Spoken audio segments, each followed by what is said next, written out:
Hello and welcome to our, what are we on, 17th session. There was just an issue with the previous stream that we had planned, so I've just changed the stream, so I might wait for a moment for people to join from that one. It's a similar thing that happened yesterday where the streaming sent us to two different groups, so I'm just going to give a moment for anyone to join on this stream and delete the last one.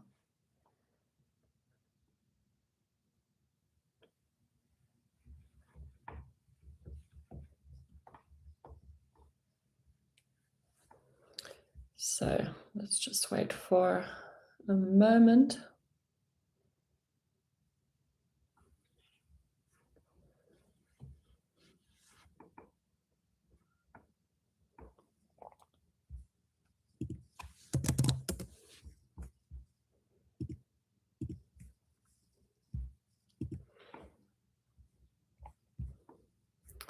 I think I will just delete. Oh no, I can't delete it. Okay, I'll change the name then.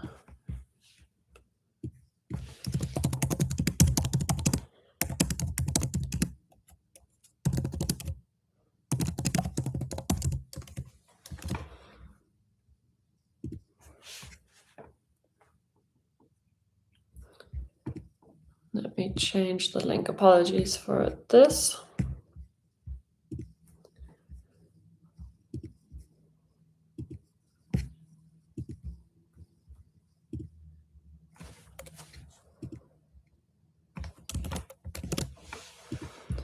All right, now hopefully it's all in the right places.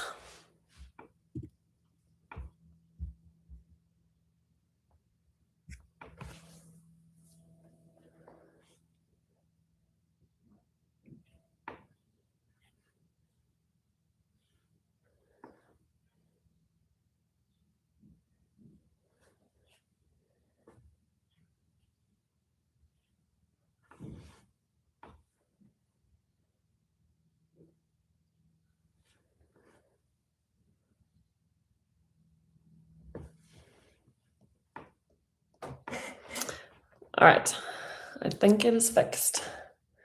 And we can begin. So, welcome to this session. And apologies for the technical difficulties. Today we're doing hypothesis testing, which, to note, this is only for AI. So AI course only, no AA. There is no hypothesis testing in the AA course. So AI only. All right, let's get into it.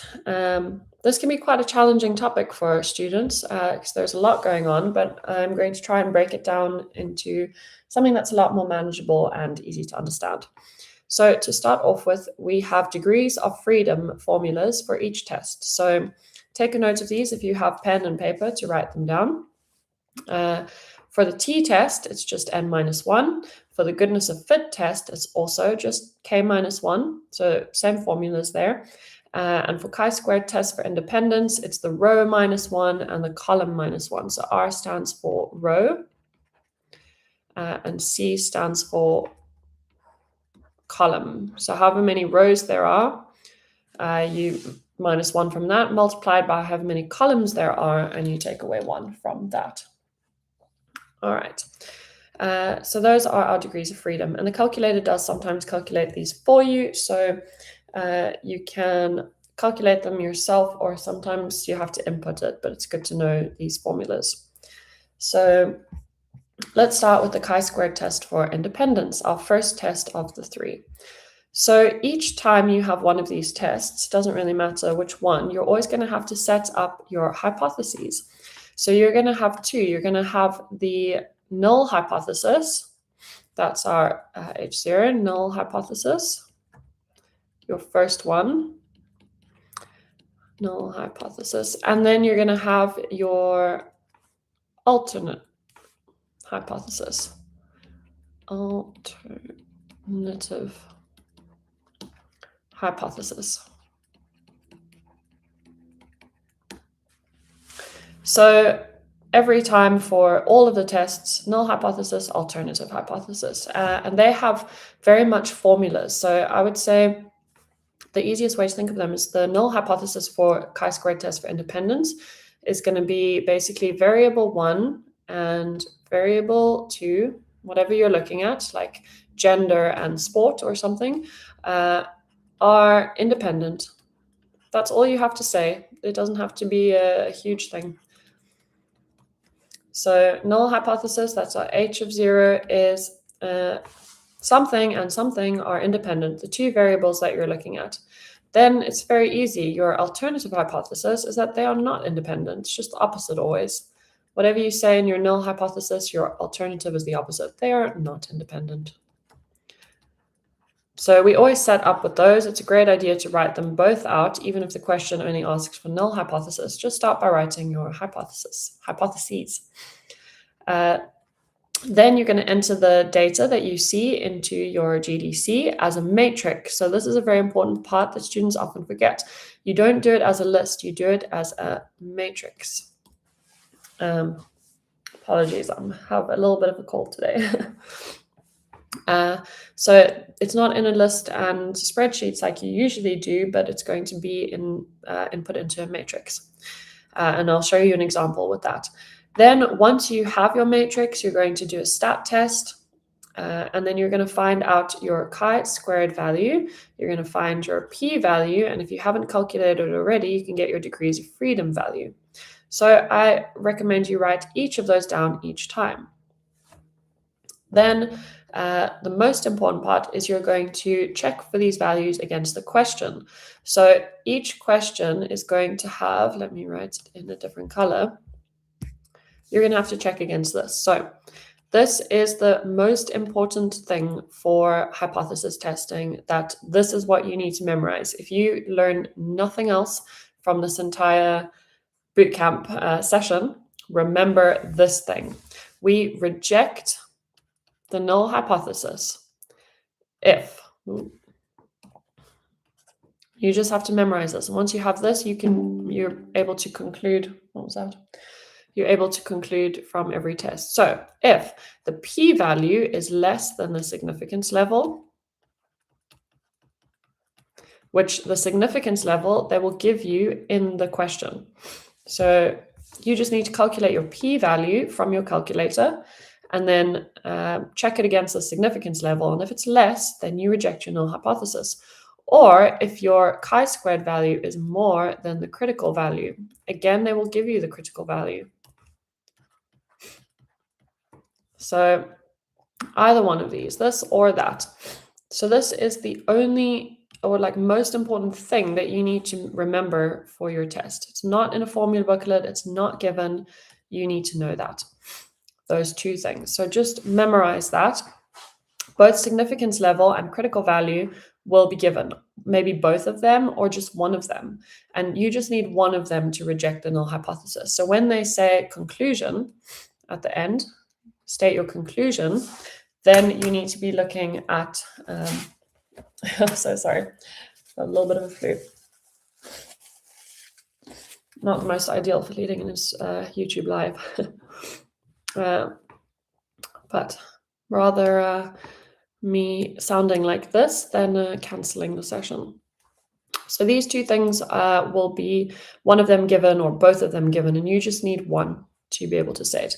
The significance levels are always going to be certain values. So significance levels will always be at 1%, 5%, or 10%.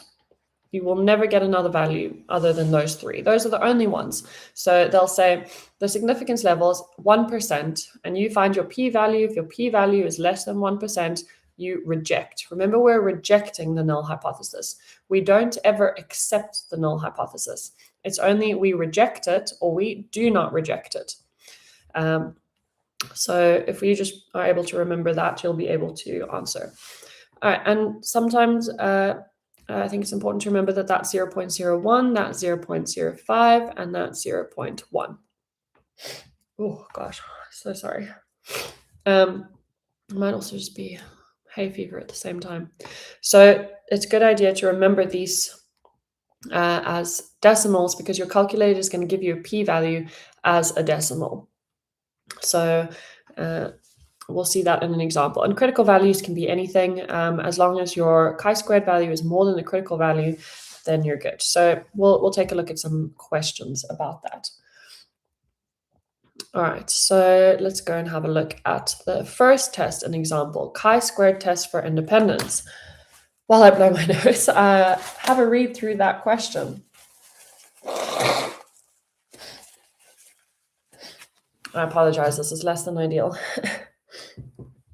Okay, so a researcher surveyed 100 students, we can see the total is 100, on their preferred sport, football, tennis, swimming. So we have sport being our one variable, and on their gender, so gender being our second variable. The data is shown. Test at the 5% significance level. So in your exam, I want you to highlight the significance level or critical value if they give it to you, just so you know it. And let's write that as a decimal 0.05. Just good to have that to remember. And we want to test whether it's independent or not. So remember our hypotheses. We are taking our null hypothesis is always, I'll do it like this. This variable and this variable are independent. You just have to remember that, and then you go and fill in your variables. Nothing fancy. I should confirm that someone can see my screen, actually. Can someone say that they can see my screen? We've had a few glitches recently. So now we can put in those two things. Sport and gender are independent. And there we go. That's our null hypothesis. Our alternative hypothesis is just the opposite. They are not independent.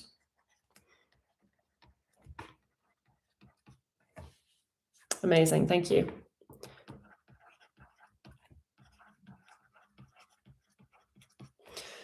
All right, so those are hypotheses. Then expected frequencies might be a question that they asked you. So that's what we would expect to happen. This in the table is what actually happened. You see, there's a few more people that like football, slightly less that like tennis, middle amount that like swimming. These are what actually happened. But what we expect is maybe before we do the survey and find out these values, we figure out what we expect could happen. Or if the sample size was bigger, if we had 500 people, based on these values, what we would expect to see. So kind of like in proportion with. So let's say that I want to find the expected of male liking football. So male liking football, I take the row total for male is 60. Times the column total of, that's football. So football is 40 times 40 over the grand total, which is 100. And if we solve that, we get 2,400 over 100, cancel out some zeros, and we're left with 24. So what that tells us is in this, what we have actually seen and observed is 30, but an expected value is 24. So you could do this for each of these values and get all of your expected value table. But that was just one example of how you could do one of them. It's always row total times column total divided by grand total. All right, then degrees of freedom for a chi-squared test for independence. Let me mark these as 1 so we know what we're doing if anyone's watching afterwards. Let's do 3 here. Degrees of freedom, the formula for that, check that I'm not covering this with my video, df is the rows minus 1 times columns minus 1. So we have, if we count our rows, we have 1, 2 rows. You don't count your total rows. These are not involved. We're only looking at these guys. Ooh, there we go. So only those ones. So our rows, we have 2 rows, 2 minus 1. And our columns, we have 1, 2, 3 columns. So 3 minus 1. Let me just get out of the corner there. So 2 minus 1 is 1 times 3 minus 1 is 2. So our degrees of freedom is 2.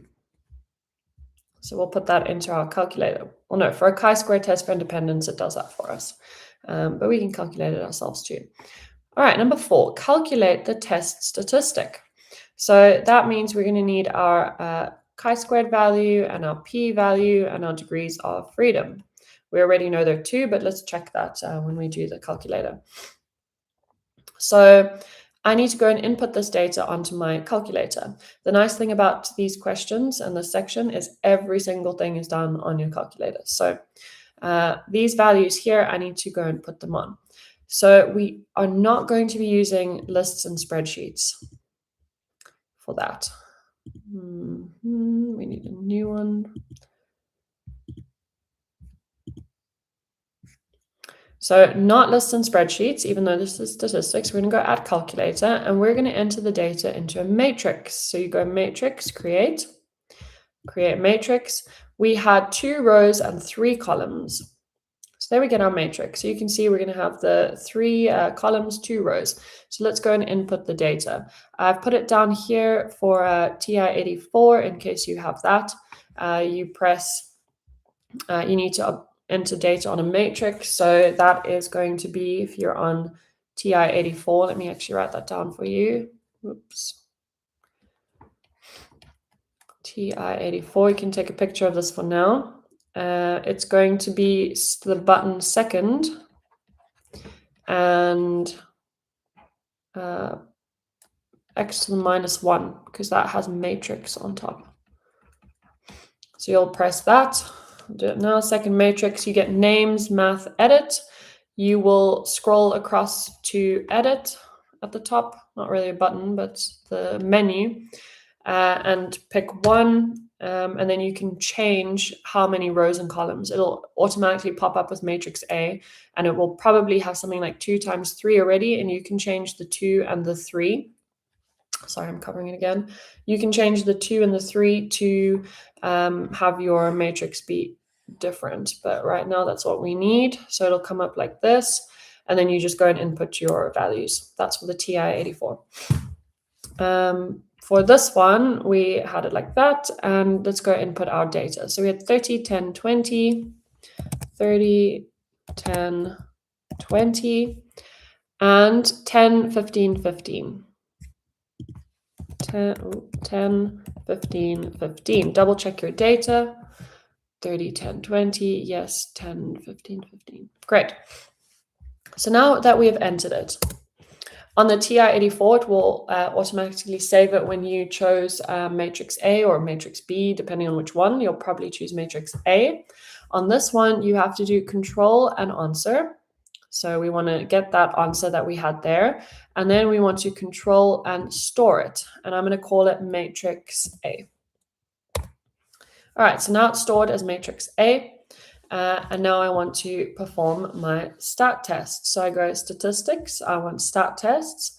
I am performing a chi-squared test for independence. See how you have 2 here. This is the goodness of fit. We're going to do that later. So now we want to click this one, chi-squared 2-way test. And here it asks observe matrix, and I've stored my matrix A. So I go, okay, especially helpful if you have more. And there we go, up pops all my information. See, I have my chi-squared value, my p-value, and my degrees of freedom. And it was 2. Remember, we already calculated that it was 2, but that is confirmed that it was 2. So let's add those there. Always write them down. Chi-squared is 8.04.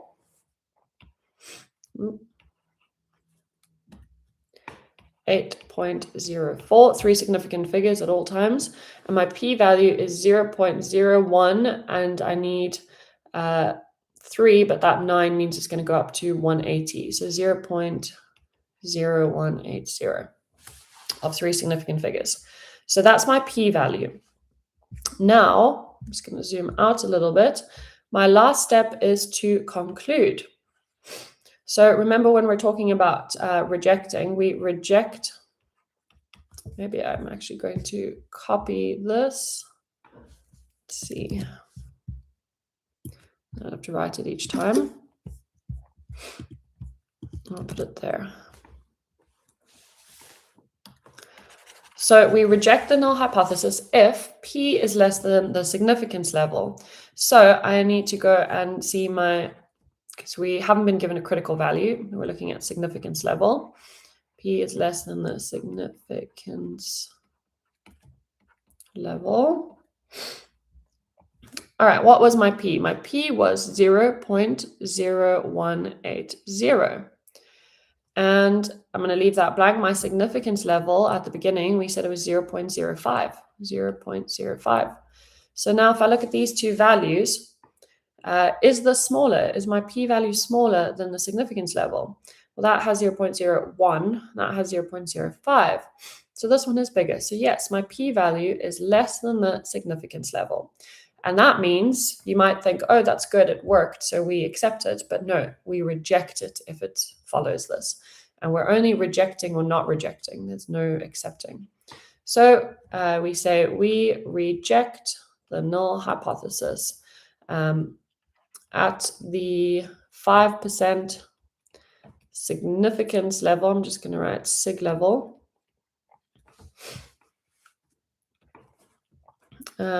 There is evidence to suggest, and what were we suggesting in rejecting it? We were suggesting in our null hypothesis that they're independent, but we're rejecting that. So there's evidence to suggest they are not independent. They are not independent. Ooh. All right, you could also just say we reject the null hypothesis at the significance level. But this is just an extra nice thing if you can remember to do that, but don't worry if you don't. All right, so that's essentially how we're going to lay out a test. You're going to start with your null hypotheses. They might ask some questions like degrees of freedom or expected frequencies. You put it on your calculator and then you conclude, is my p-value less than the significance level, or is my chi-squared value more than the critical value? And then we conclude with a sentence. And that's pretty much it for a chi-squared test for independence. Was there anything else to add? The biggest thing I would tell you to remember is obviously this box over here. Just write that on your formula booklet at the beginning of the exam. Before you even do anything, before you start, just write down this little box on your formula sheet because it's not given. And remember that for chi-squared test for independence, we want a matrix, not lists and spreadsheets. Okay. Then chi-squared test, goodness of fit test. So this is another test, our second test. And our hypothesis here is different. And again, it's the same one every time for goodness of fit test, sometimes called a GOF. But it's even easier. We just say, for our null hypothesis, the data follows the expected distribution. That sentence for every single goodness of fit test. You don't even need to think of the variable. You don't need to change it. The data follows the expected distribution. Done. Alternative hypothesis is always the opposite. The data does not follow the expected distribution. All right. Then we're going to enter the data into our GDC. We'll look at expected values with an actual question. It makes it make a lot more sense. We will enter the data. We'll get our chi-squared value, our p-value in degrees of freedom, same as the other test. And then we'll conclude the same way. Just to note again, degrees of freedom for this one, chi-squared goodness of fit test, is just k minus 1. So you're going to get, it's more like data like this. 1, 2, 3. You'll have your data points just in one row. So 1, 2, 3, 4, 5, 6, 7, 8. So it would be 8 minus 1. So nice and simple. Just count up how many there are and reduce by 1. Let's try that with an example. If you want, you can read this question while I blow my nose again. I'm so sorry.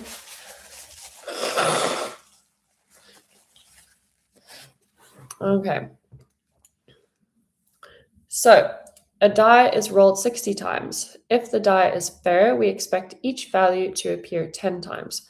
So before we go with the questions, let's just have a look at this question. So if we have a die the possibilities of outcomes are 1, 2, 3, 4, 5, or 6, right? On our die, we can only get those values.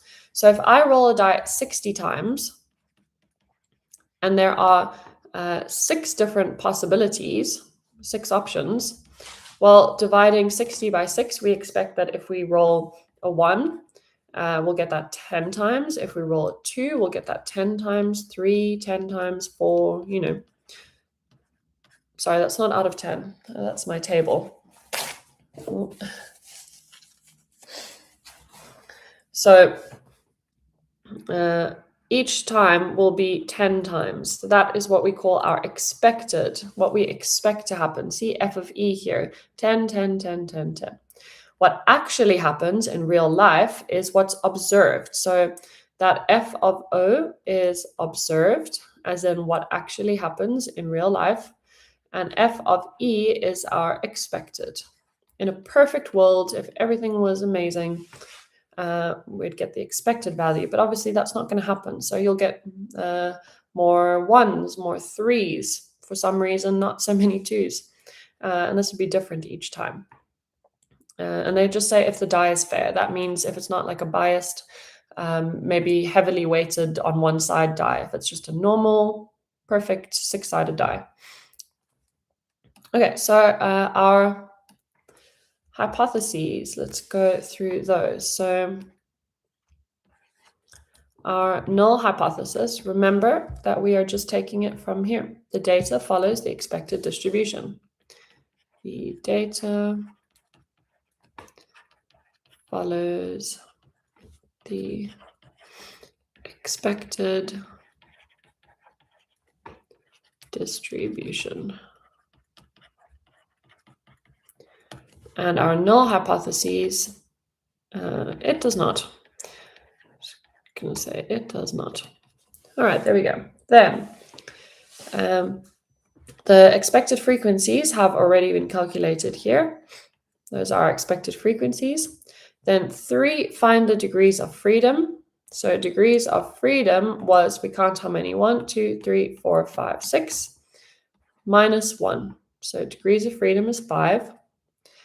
Then we're going to calculate our test statistic and p-value. So that's our chi-squared value and our p-value and conclude. So let's go and enter this data onto our calculator.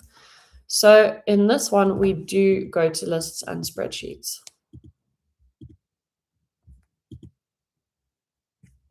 Here we do go to lists and spreadsheets. And now this is very important.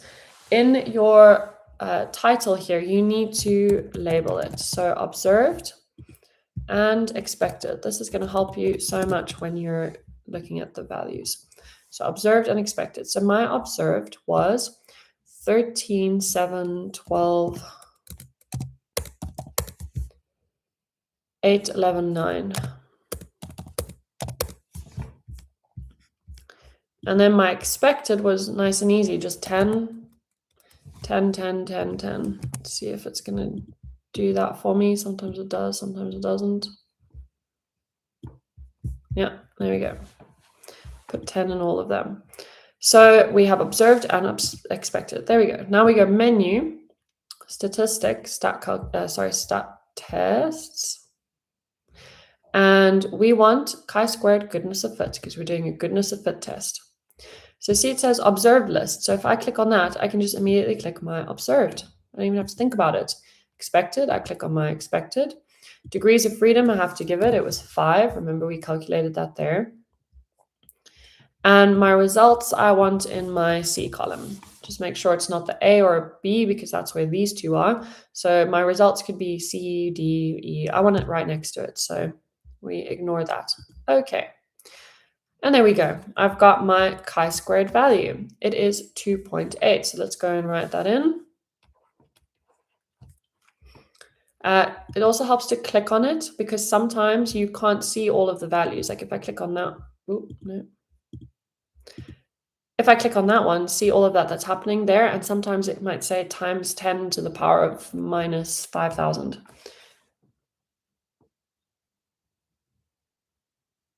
If they don't give you the expected frequencies, You can usually calculate it just from the question and using just more like common sense. So thinking about what you expect to see.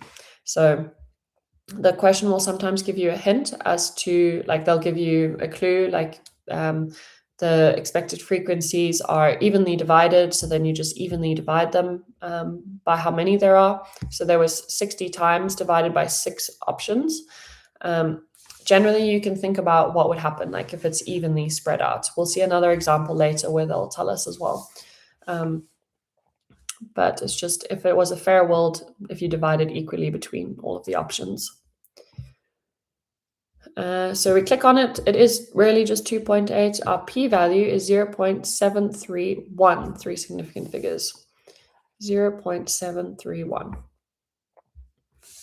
So now we've got all of the information and we have to conclude. So we remember our little box over here. We're talking about, what have they given us? They haven't given us in the question, so I'm going to make it up.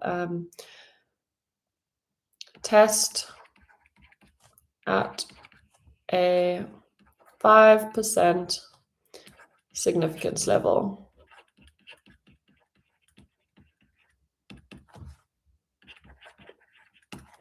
All right, so nothing to do with the critical value. So we're just doing significance level and p-value. So remember, we have to check that the p-value, where am I going to conclude? I'll conclude here that no, let's write the whole thing. Reject the null hypothesis if p-value is less than significance level. So I write my p-value, it's 0.731, and I take my significance level, which is 0.05. Please don't forget it's not 0.5, that's 50%, 0.05. And is this more or less? Well, this is definitely a lot more. That is more than the significance level is less than the p-value. So that's not what we wanted. So we do not reject. Remember, I don't say that we accept. Therefore, we do not reject the null hypothesis at this significance level.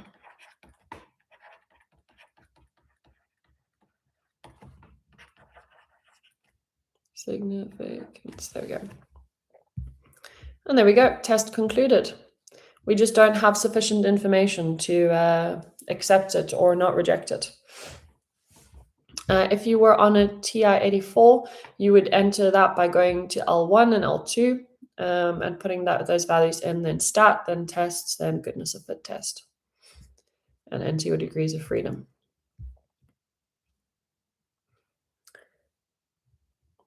Any questions on that at the moment?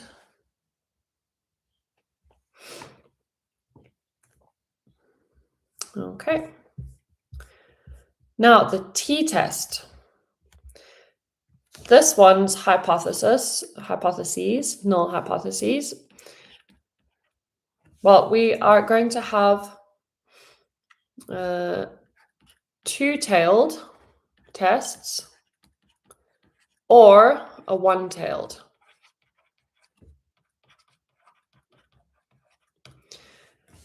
However, the null hypothesis for both is the same. Our null hypothesis is that the mean of one is equal to the mean of the other. So in t-tests, we're looking at the means or the averages of two sets of data comparing the same thing. So it could be class A's math score against class B's math score. So we're going to compare the data there of both. So you could have more in class A than class B. It doesn't matter. That's fine. We're just comparing the averages. So Our hypothesis for both one-tailed or two-tailed is the same. But if we have one-tailed, our null hypothesis changes. So for a two-tailed test, our hypothesis is that the mean of one does not equal the mean of the other. That's for two-tailed. For one-tailed, maybe I make this a little bit clearer. Let me write it like this. So it's really clear. Equals other. So the same depending on each one. For the alternative hypothesis of a one-tailed, we're saying that the mean of one is either more than the mean of the other. This mu is what we use for mean. So one data set versus the other. Or the mean of one is less than the other, either more than or less than. So these could be our alternative hypothesis. And we're going to have to read the question to see which one they're asking us. So they'll say something like, are they the same or are they different? That means we're using two-tailed. And if they say, is one slightly better or slightly worse? Is it more than? Is it less than? Then we're looking at a one-tailed hypothesis. We'll have a look at that in the questions. So you need to read the question to decide if it's one-tailed or two-tailed. The question won't actually say it's a two-tailed test or it's a one-tailed test. It'll have a real-life situation where it will say, Pharmacy A is testing this new drug. They want to know if drug A is better than drug B. And that better than is or works more and increases that would be this. And then if they say is the same as or is different, then we're looking at equals. But hopefully that'll make more sense in an actual question.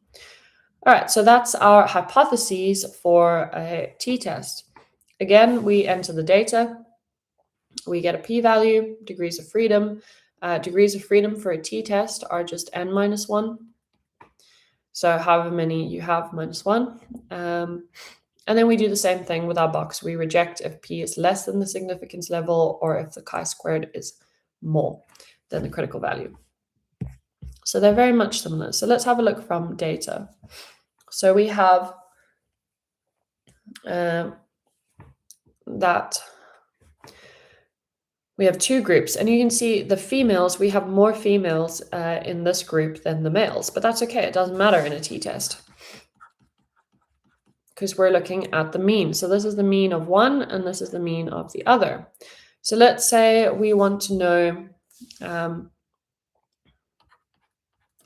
the question something like, is the height of the male group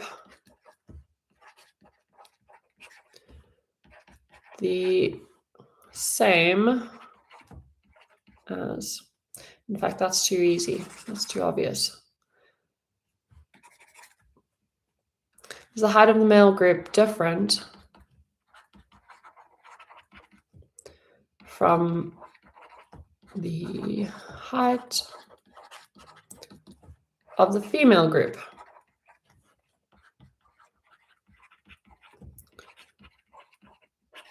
So that clue in the question there is different from. So that means we're using the first one, the null hypothesis of the means being not equal, different. Not more than, not less than, just different.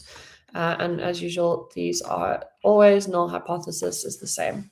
But alternative, we're looking at different. So that's where we get that clue. So when we enter it on our calculator, we're going to select that. So let's go and put this on our calculator. I wish these values weren't so large. In fact, I might not do for these values. I might just do for some random ones and we can look at what the test looks like because that's going to take, it's going to be a bit of a waste of time to type in that. So we go add lists and spreadsheets. So we're going to have my group A, let's say the females, my group B, let's say the males. And I'm just going to enter random information about them. Don't worry about where this comes from. And let's do, we'll do one less than that one. Okay, random information I've entered here, but that doesn't matter. And I want to go, sorry. Menu statistics, I want stat tests. Now, see there's t-test here, but I'm not actually going to click on that. I want a two-sample t-test.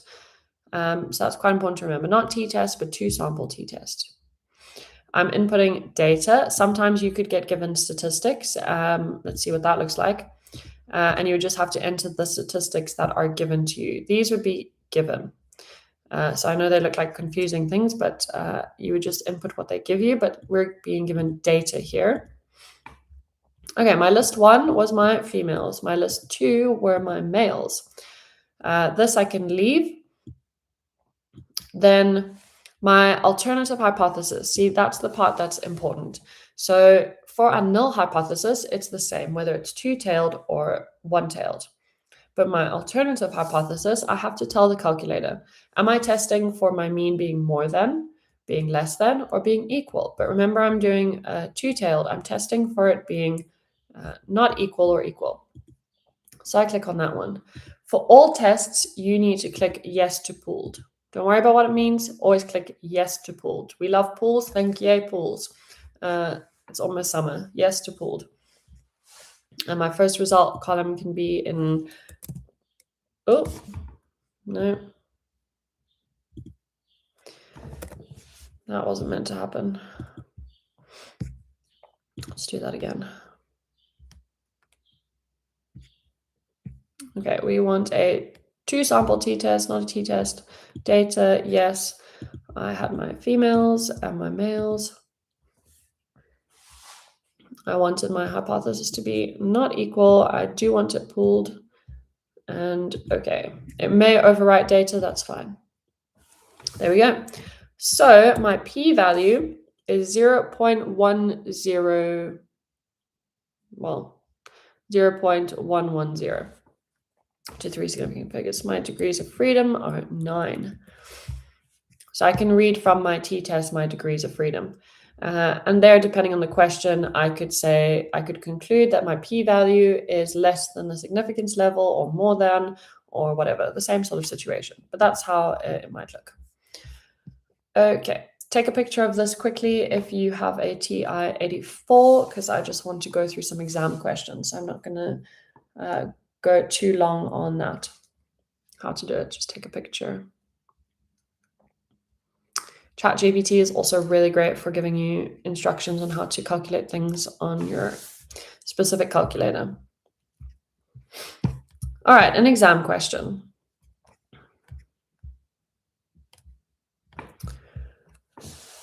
So we have different flavors of pet food.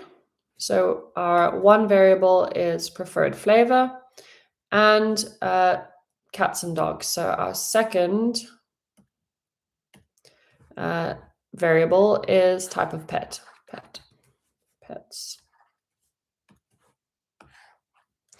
All right, those are our two variables. Then we can see the way it's been given. That is a chi-squared test for independence. So we start with our null and alternative hypotheses. I can write them here.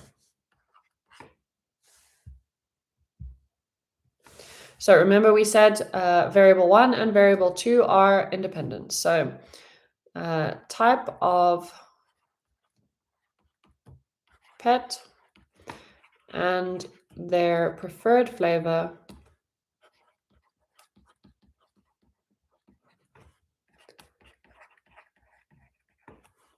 are independent.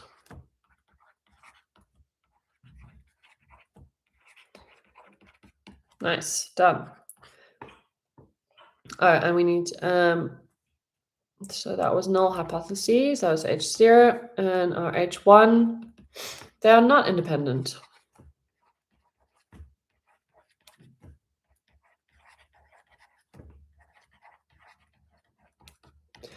All right, then write down the number of degrees of freedom. So degrees of freedom was our rows minus 1. So we have 2 rows, not including the totals, but there are no totals, times columns, 3 minus 1. So that is 2 minus 1 is 1, 3 minus 1 is 2, 1 times 2 is 2. Degrees of freedom are 2. Then calculate the p-value. So I need to go to my matrix, not list. New document, and I want a calculator and a matrix. Also want 2 by 3 again. I'm going to input, I have 8, 22, and 20.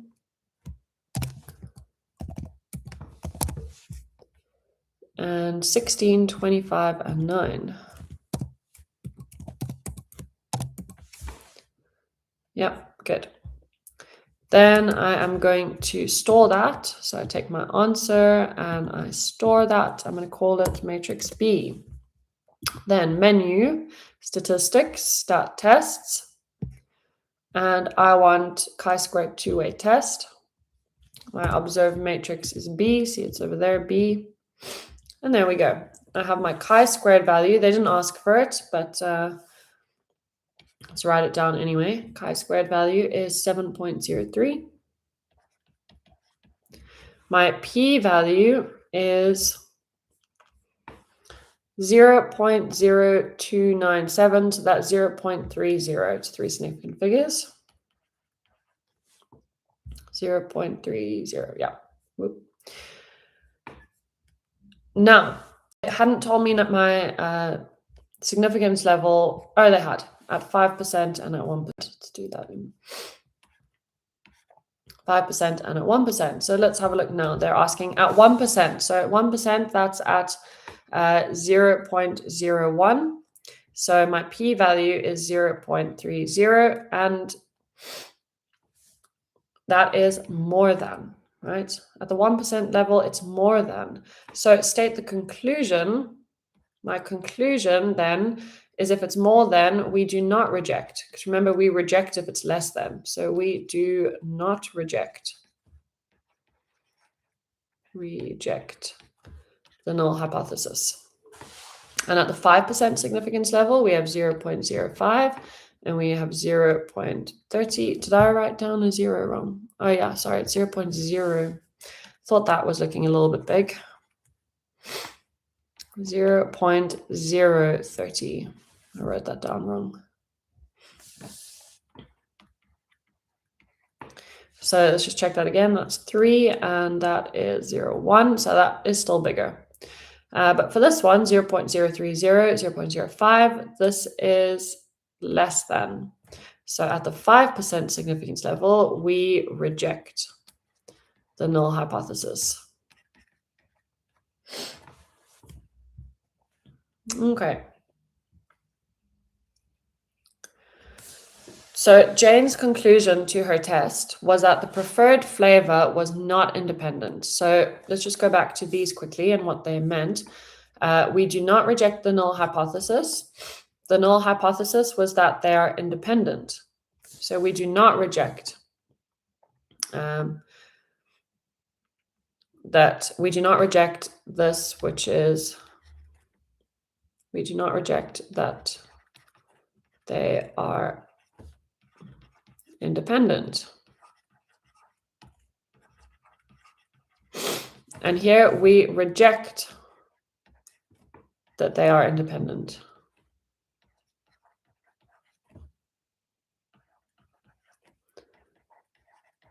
That might help to answer the question.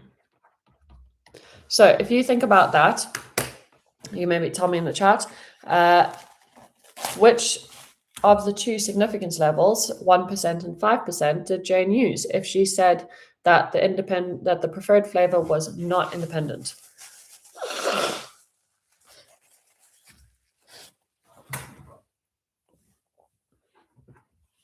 Any ideas?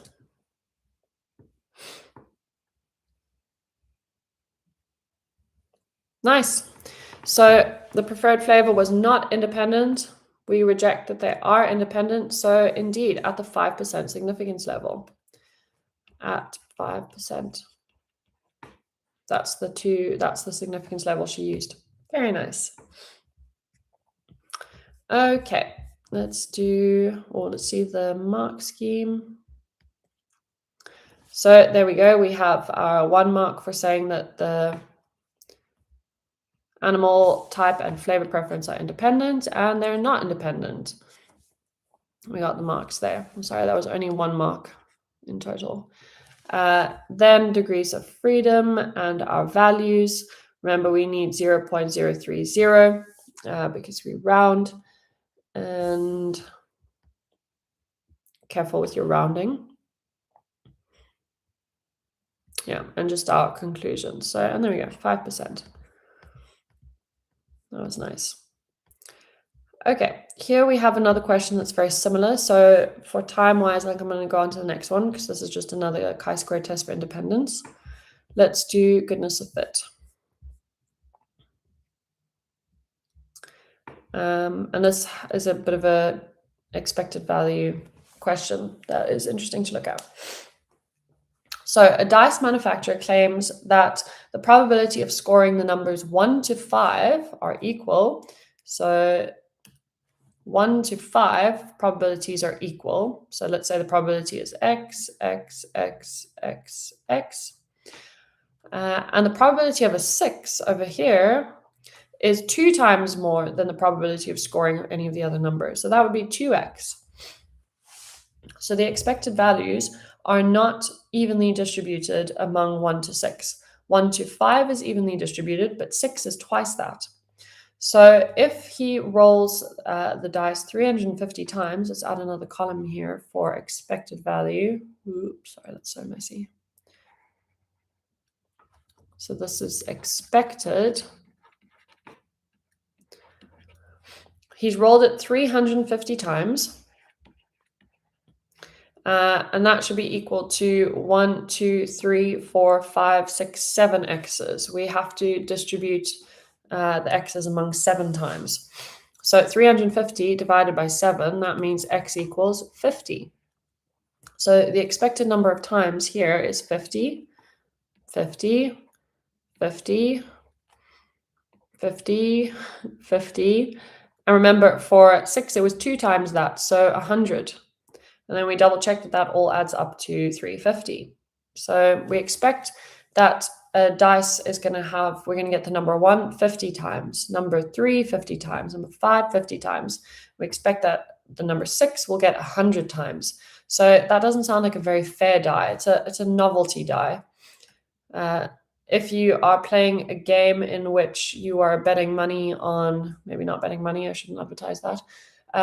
If you are doing some kind of game where to win you need the number 6, this is a good die to go for because you get 6 more often. It's probably weighted towards 6. So the expected frequency in this case is the following. And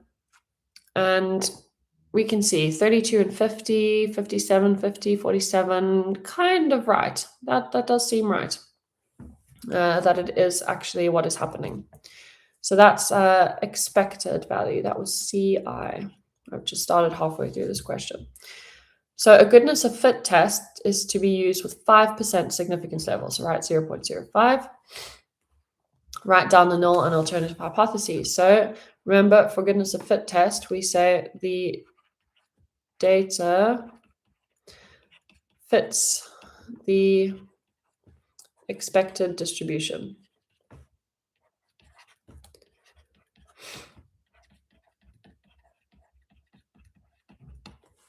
And for the alternative hypotheses, the data does not fit.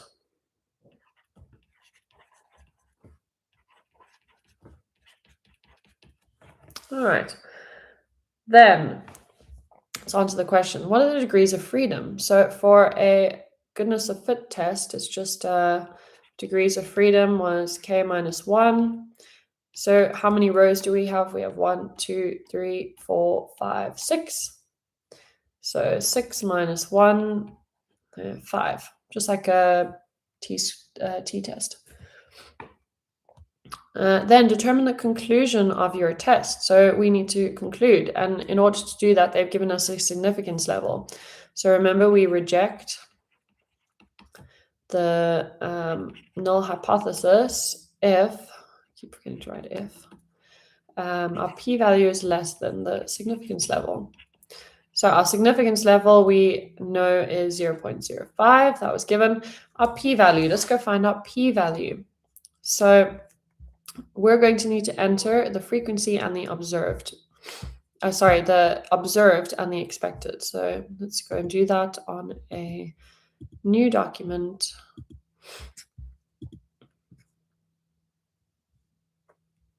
Add list and spreadsheets. Remember, we're going to type observed. Just helps you to really not get confused and not have to do any more thinking. And expected. Okay, so then we have 32, 57, 47, 58, 54, and 102. And then our expected was 50, 50, 50, 50, 50, 100. Then menu, statistics, stat tests, and we want goodness of fit test. How well does it fit the data? So observed, expected, degrees of freedom was what again? 5. And our first result can be in C, that's fine. Okay, so our p-value is 0.098. Was that 3 significant figures?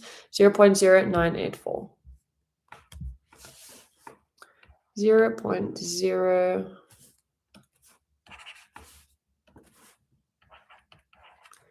I've forgotten the number already. 984. All right, so is that less? Well, that's 9, that's 5. So no, that is more than a significance level. Therefore, the conclusion of the test is we do not reject. We do not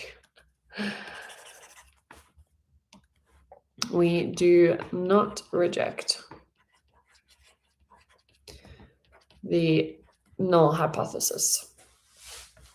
And that's our conclusion. So that's 4 marks. Let's go see what we get marks for that. That was here, those 4 marks. So the first mark you get is for, well, 2 marks. You get a method mark for your p-value and an answer mark for your p-value. So remember to round it off to 3 significant figures. You don't have to say I used my GDC because they're assuming you're using your GDC. You just need to write p equals such. Then you need to show that that is more, so that my p-value is more than my significance level. And then finally, the conclusion sentence, insufficient evidence to reject, or we do not reject the manufacturer's claim, or just we do not reject the null hypothesis. I mean, if you just keep the same thing, you don't even have to think of the situation, and that's enough to say. All right, let's try a t-test. Again, my hugest apologies for this. Really not ideal on a YouTube live, but here we are. So we're measuring the heights of students in a mathematics class. So we have the male height and the female height. I stole this question from my earlier example, so we've seen this already. So the mean height of the males is our mean 1. So to answer your question, if we don't put 3 significant figures, is it counted wrong? Let's just go look at the mark scheme there. So there are times when they give you the mark for not rounding to 3 significant figures. So in this case, if you didn't round to 3 significant figures and you kept the ... you would get the mark. But if you wrote 0.0, let's say 0.01, no, 0.1, like you rounded that to 1 decimal place, that would be wrong. They wouldn't give you that. And if you wrote 0.0984 and you just left it like that, that would be wrong. But if you wrote 0.0984037 ... or this with a ... then that's fine. But if you round not to how they correctly tell you, then it's wrong.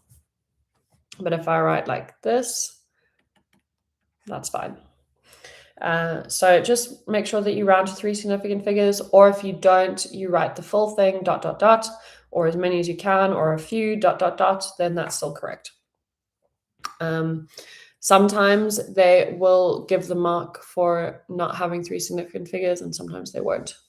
But if you round it incorrectly, then they definitely won't get the mark. So that was our mean 1, that was our mean 2. All right, at the 10% significance level, so please highlight that when you see it and write it as a decimal, that's 0.1. A t-test was used to compare the means of the two groups. The data is assumed to be normally distributed and standard deviations are equal between the two groups. Nothing really interesting for us there. Now, in the question, we want to know, is it two-tailed or one-tailed?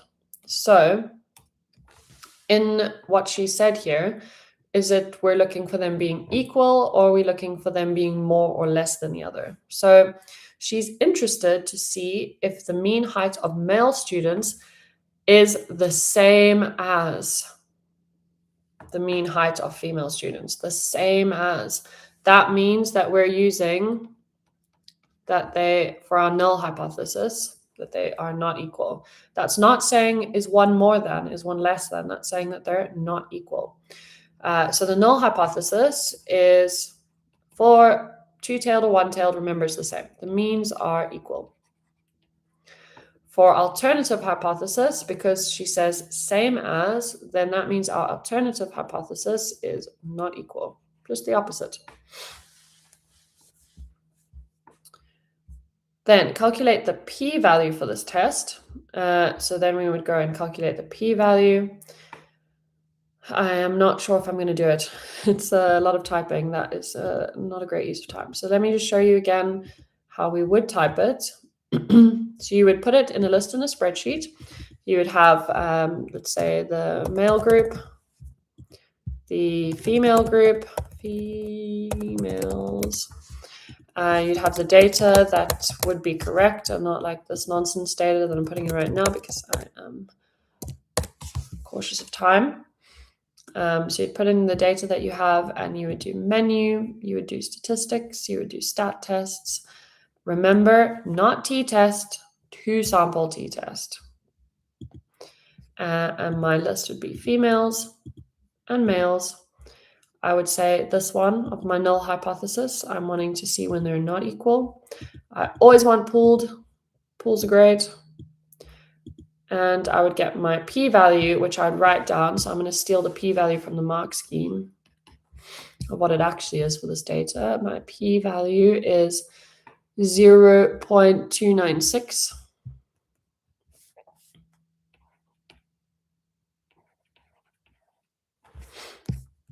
Was that? Yeah. And then states giving a reason whether she should accept the null hypothesis. So remember, reject, and I write it out every time just so you remember that we are rejecting, because it's sometimes hard to remember. Do we reject? Do we accept? Is it yes? Is it no? Reject, null hypothesis. If you just keep reproducing this, it'll get easier. The p is less than the significance level. So my significance level was what again? 0.1. And my p, sorry, we don't write that in yet because we don't know. My p-value was 0.296. Now, that's a 2 and that's a 1. So this one is more. So we do not reject. That's not what we wanted. We do not reject. Reject. Because it says giving a reason.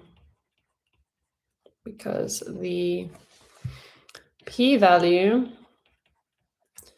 is more than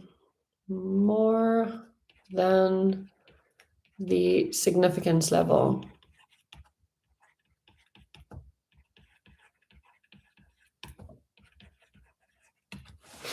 There we go. And that is a delightful 6 marks. So hopefully when you see these questions, you are now thinking that you might like to see them because they're quite, I would say, easy marks. All right, so there we have our null hypothesis. By the way, this is the same thing. If I said u1 is equal to u2, that's the same as saying u1 minus mean 2 is equal to 0. I've just moved that one over to the other side. I'm not quite sure why they would really want to do this, but this is essentially what you need to have. But same thing. Or accept equivalent statement in words. Say it in words.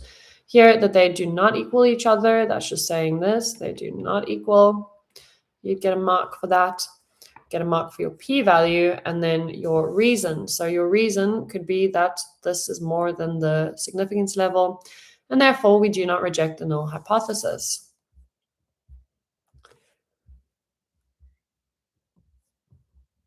Okay. I think I will stop there. It's a similar question.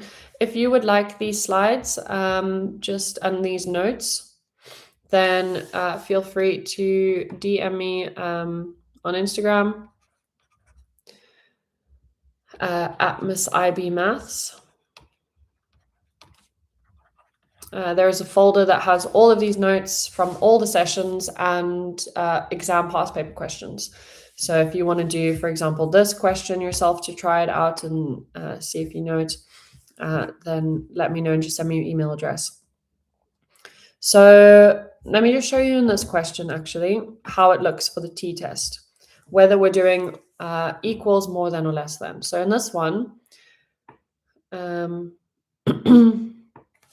here we say, determine if the new drug is more effective at decreasing cholesterol. So if this one is our mean 1 and the new drug, let's say, new drug is mean 1, old drug is mean 2, and we're saying more effective, then we're saying that the mean of 1 is going to be more than the mean of 2. That's what the statement is saying, more effective, so better. So that means mean 1 is more. So then in our tests, we would be selecting that guy. So our null hypothesis would be that they're equal, as usual, and our alternative hypothesis would be that one. You can also calculate on your calculator the mean. Use your calculator. You just input these two values and do stat calculations to get the mean. And the rest of it should be fairly straightforward. All right, so if anything, memorize this. We didn't do any with critical values, but it would be the same as the p-value, that your chi-squared value is more than the critical value. That's for when you reject. There are loads of notes, definitions, worked examples, common mistakes to avoid, and exam tips at Learn there. If you want to go and read through some more of these and do some more of these, it's really a great resource. And there will be homework session 17 for you to do some practice questions. All right, that was a little bit longer. Again, huge apologies for the sickness during the live. Hopefully it wasn't too painful to listen to. But do you have any questions? Anything that wasn't super clear?